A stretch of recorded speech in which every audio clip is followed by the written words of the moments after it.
One cold February night in 1978, a car turned up on a lonely mountain road in Northern California that should never have been there. It was a Mercury Montego stuck in snow so deep that any sane driver would have turned around miles earlier. The doors were unlocked, the keys were gone, and inside were neatly folded maps, candy wrappers, and no sign of the 5 young men who'd driven it up there. For months, snow buried the woods around it, hiding the answer to a question that still bothers people today. Why did the Yuba County Five drive into the mountains, and what happened to them after they stepped out into the cold? Most people call this case America's Dyatlov Pass, because the shape is the same. A group of friends out in winter, a wrong turn into snow, panicked decisions, and bodies found later in ways that don't make sense. But the horror of the Yuba County Five isn't just in how they were found, it's in how normal the last night of their lives looked. A basketball game, a snack stop, jokes in a parking lot. Then, at some point after midnight, they left the highway, climbed into the Sierra foothills, and drove straight toward a place none of them were supposed to be. Tonight, we're going to walk through that last night, and the long, frozen search that followed. Put your headphones on, get comfortable, and imagine you've just watched your favorite team win a game. You pile into the car with your friends, the kind you've known for years, and point the headlights toward home. The radio's low, the roads are dark, and everything feels safe and ordinary. Somewhere along that drive, somebody misses a turn or makes one on purpose, and you don't realize that you've just left the world where people will ever understand what you're about to do. This is the story of the Yuba County Five. 5 men who vanished into the winter woods and left behind a car, a trail of questions, and a mystery that still won't sit still. On Friday, February 24th, 1978, 5 young men from Yuba City, California, piled into a turquoise and white 1969 Mercury Montego to drive to a college basketball game. They were all part of a small program for adults with mild intellectual disabilities or mental health issues, but everyone who knew them called them the boys. They were in their early 20s and 30s, but they loved routines, jokes, and sports with a kind of pure, uncomplicated enthusiasm. That night, their team, the Gateway Gators, had a game coming up, and they were excited. The drive to Chico State to watch another game was a treat, a kind of warm-up for their own big day. In the car was Gary Mathias, 25, the one with thick glasses and a history of schizophrenia that was finally under control with medication. He was funny, quick, and sometimes impulsive, but he loved his friends fiercely.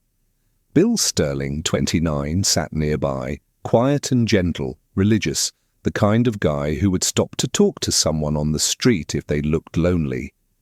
Jack Madruga, 30, was the driver, an Army veteran, careful and proud of his license. He did not like snow, and he did not like going off familiar roads. With them were Jackie Hewitt, 24, shy and childlike but sweet, and Ted Wire, 32, a big man with a soft laugh, who everyone agreed would never leave a friend alone if he could help it. They watched the game, cheered, and left the Chico State Gym around 10 p.m. Witnesses saw them there. Some remembered the way they clapped and shouted, totally wrapped up in this small moment of joy.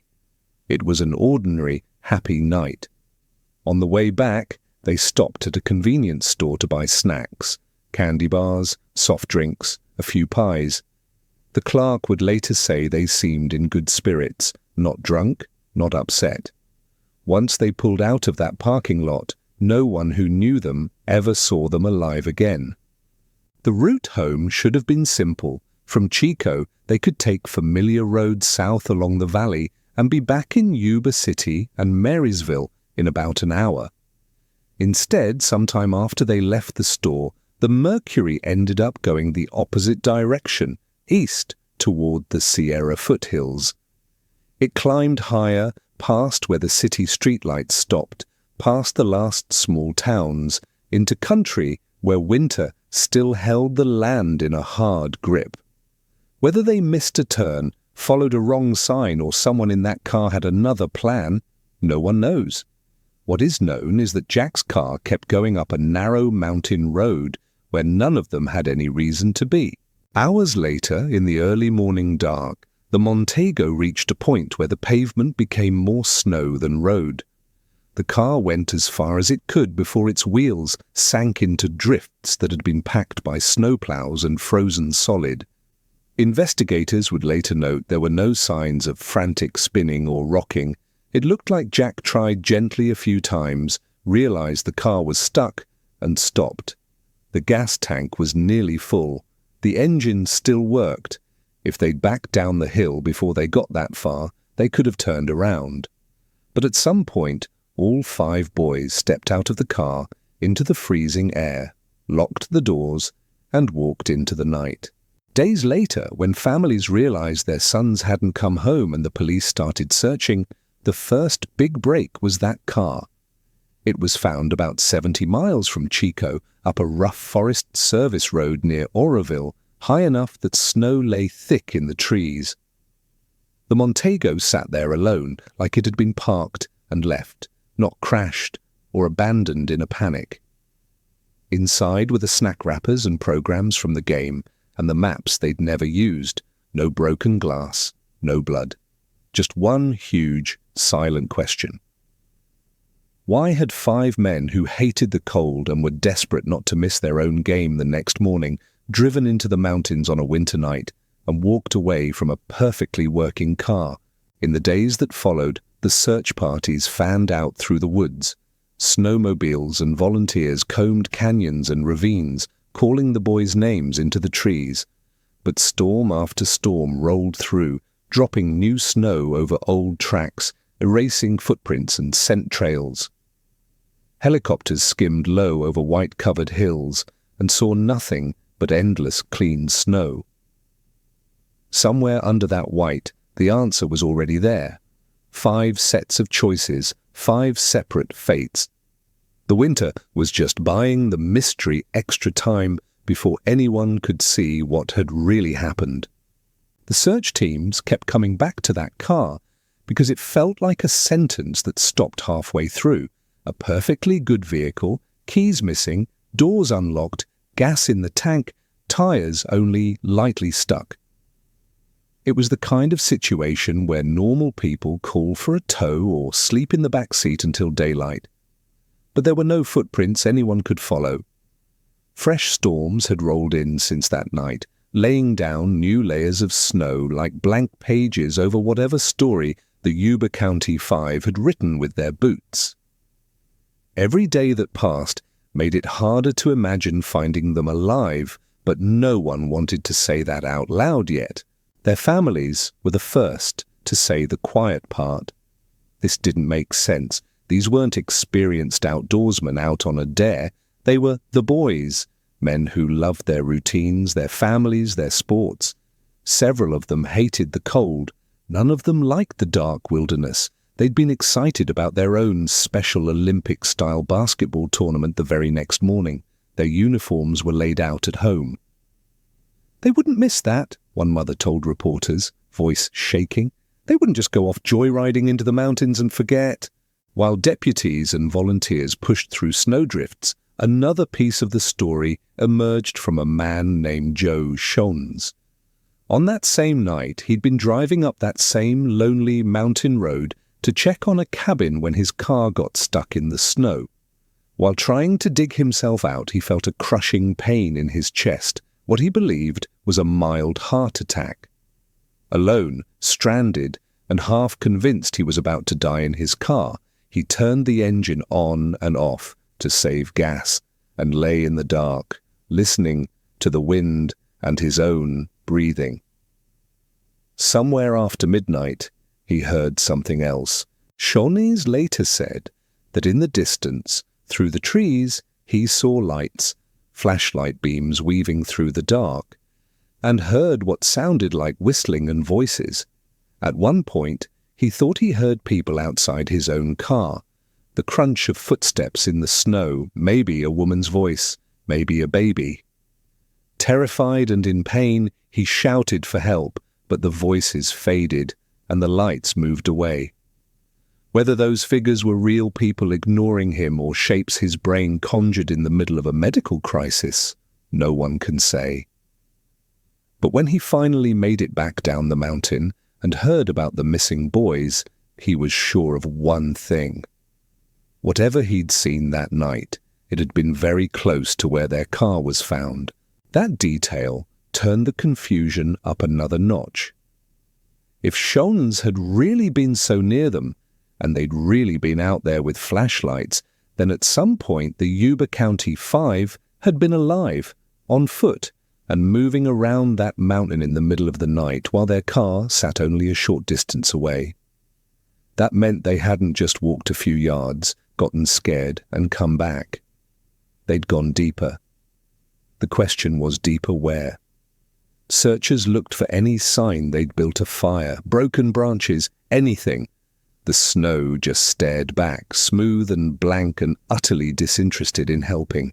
Days turned into weeks. The headlines cooled from urgent to puzzled. The families' lives shrank down to waiting for phone calls that mostly said, "We still haven't found anything." The car was towed out as evidence and then became just another photo in a folder. Without bodies, without witnesses, the story started to live in rumor. 5 men maybe picked up by a stranger that night. 5 men maybe victims of a random killer. 5 men maybe just gone. Winter held tight to whatever had happened, and all anyone could do was stand at the edge of those woods and imagine 5 figures stumbling through the dark, making choices no one on the outside could reconstruct. By March, the active searches had mostly wound down. There's only so long you can send people into deep snow and steep ravines without any new clues. The case didn't close, it just froze in place like everything else up there. Families went back to houses where bedrooms stayed exactly the way they'd been left. Posters on the walls, uniforms hanging on doors, calendars still marked for a game day that never came. The world moved on. The mountains did what mountains do in late winter. They waited. The snow kept its grip on the ground and on the truth, buying the woods a few more months of silence before the thaw would finally show what they'd been hiding. When the mountains finally started to let go of winter, they did it slowly and meanly. Snow didn't just vanish, it sagged, thinned, and slid off in dirty sheets, exposing patches of brown grass and black branches like a scab peeling off a wound. Local bikers and hikers began creeping back into the high country, testing roads and paths that had been buried for months. Down in the valley, the families of the Yuba County Five were still stuck in that awful limbo. No bodies, no sightings, no proof their boys were alive or dead. Then in June, almost 4 months after they vanished, the thaw finally started talking. On June the 4th, a small group out on a weekend trip near a remote Forest Service trailer, about 19 miles as the crow flies from where the car had been found, noticed something wrong in the air. It wasn't just the usual damp, earthy smell of melting snow. There was a sweet, rotting note underneath, the smell that means something once alive isn't anymore. Drawn and repulsed at the same time, they moved closer and saw it. What looked, at first, like a bundle of rags or old blankets in the brush near the road. When one of them got close enough to really see, the shape resolved into something unmistakable, a human body, or what was left of one, lying where the snow had recently melted away. The men backed off and called authorities. When deputies arrived and combed the area, they found more.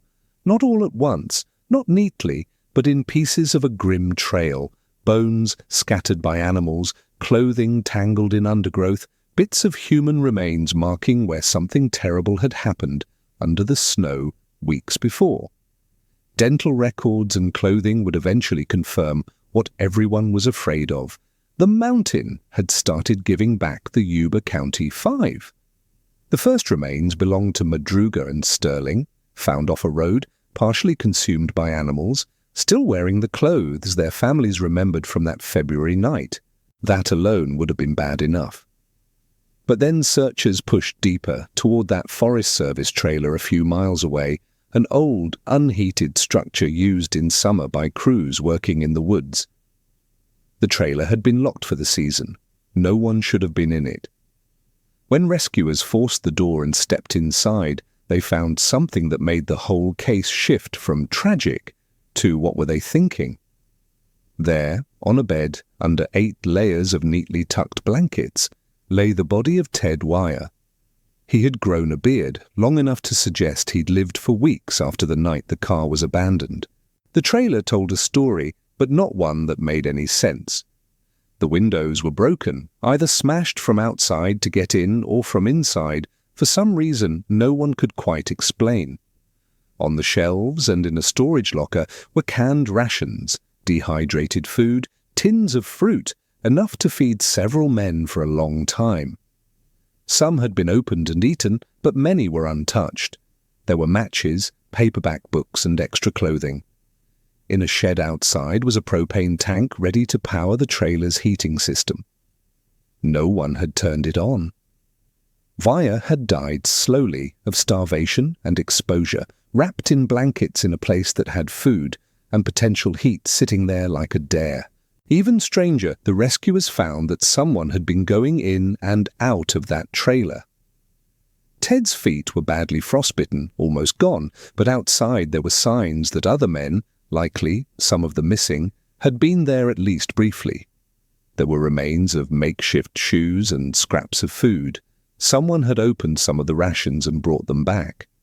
A local ranger later said flatly that if just one of the boys had known how to work the gas valve, they could have heated the whole trailer and likely all survived the winter.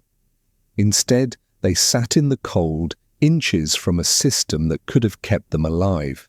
Not far from the trailer, in opposite directions, searchers found more remains, small piles of bones and bits of clothing identified as belonging to Hewitt and Matthias. In Hewitt's case, there was very little left. Animals and time had done their work. Matthias was different, only a few bones scattered and no full body ever found. That gap in the puzzle became one of the case's deepest hooks. Had Gary gone further into the woods and died where no one ever looked? Had he been picked up by someone? Was he the last one walking, the last one thinking clearly, or the first to go? The woods weren't saying. When investigators put all the pieces on the table, car, footprints lost in snow, bodies near the road, and Ted in the trailer, what emerged was less a straight line and more a tangle.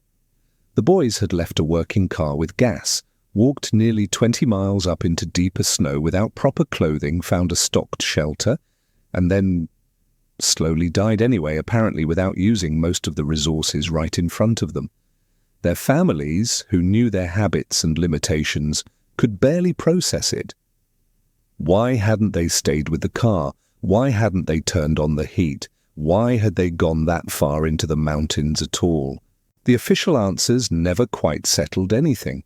Autopsies pointed to exposure and starvation as primary causes of death, with no evidence of foul play on the bodies that were found intact enough to examine. There were no defensive wounds, no bullet holes, no obvious signs of an attack. On paper, it looked like a tragic case of 5 vulnerable men making a series of bad decisions in a harsh environment.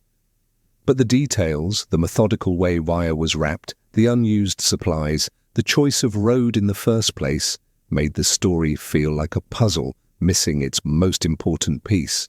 Back in Marysville and Yuba City, the news landed like a delayed impact.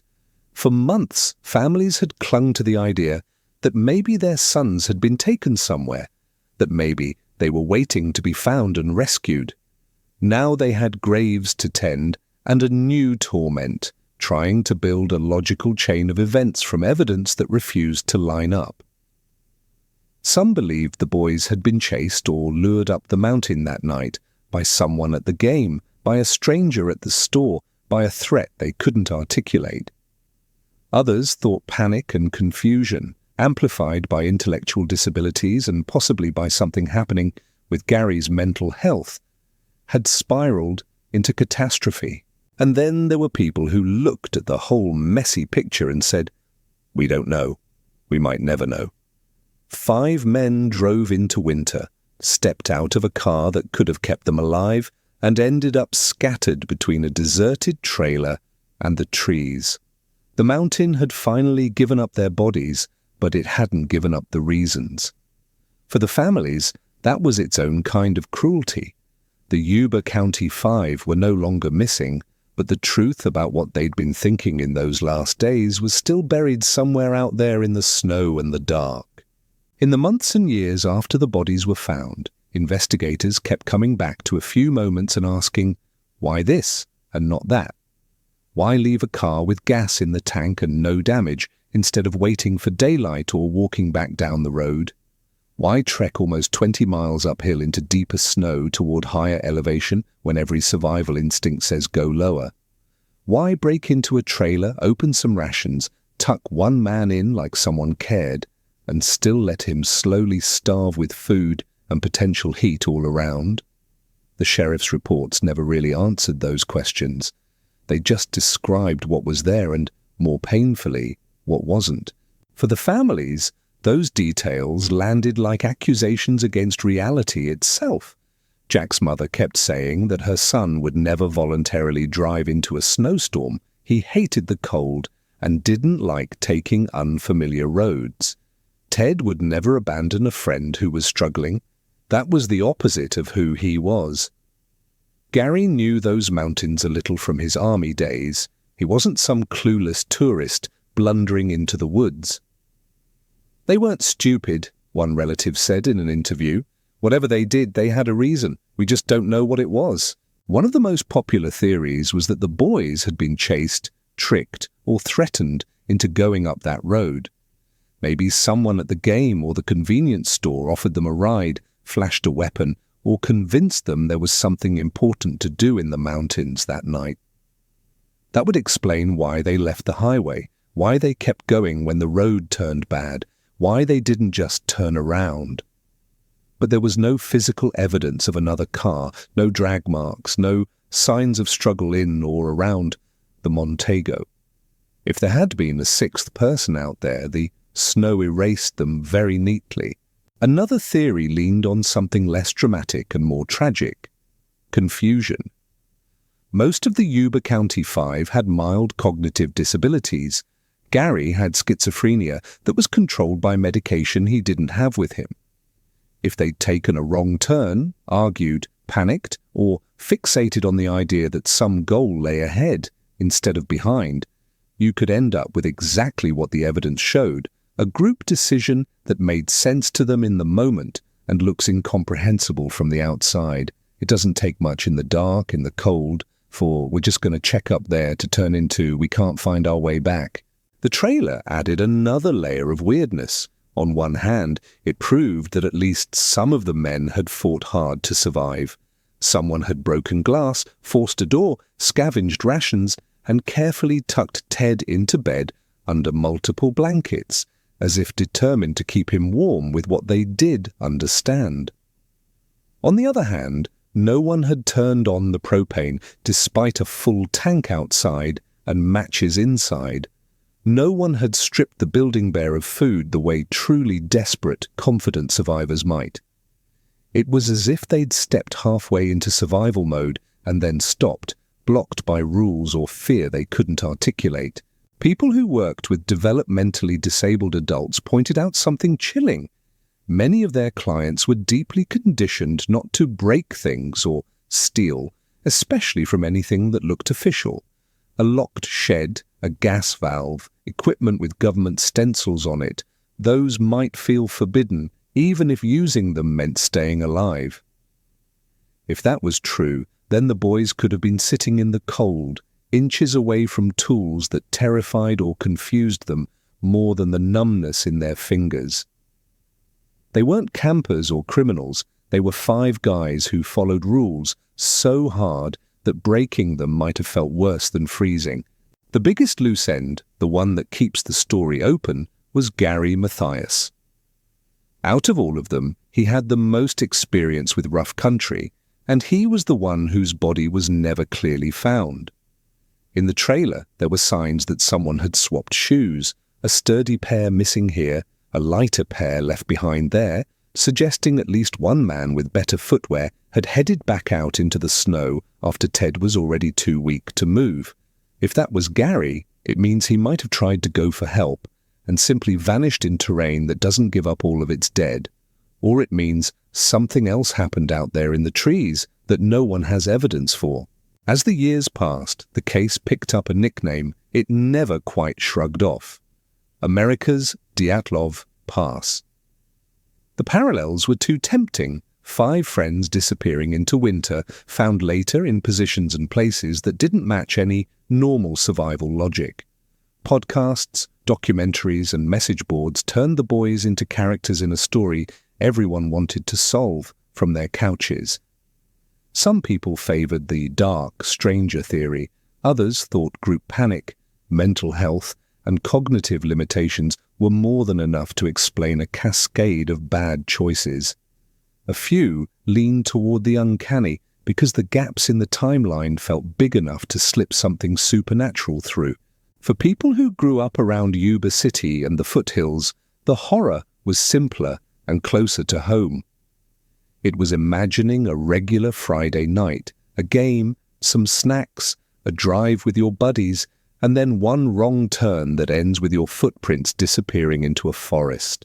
It was driving those same roads years later and glancing up at the tree line, knowing that somewhere up there, a trailer had once held a man wrapped in 8 blankets, slowly starving within arm's reach of canned food. It was knowing that a car can sit whole and waiting on the side of a snowy road, and its owner can still die miles away in the dark. Officially, the file on the Yuba County Five is more or less closed. The causes listed are exposure and starvation. There's no murderer on record, no court case to reopen. But unofficially, the story never settles.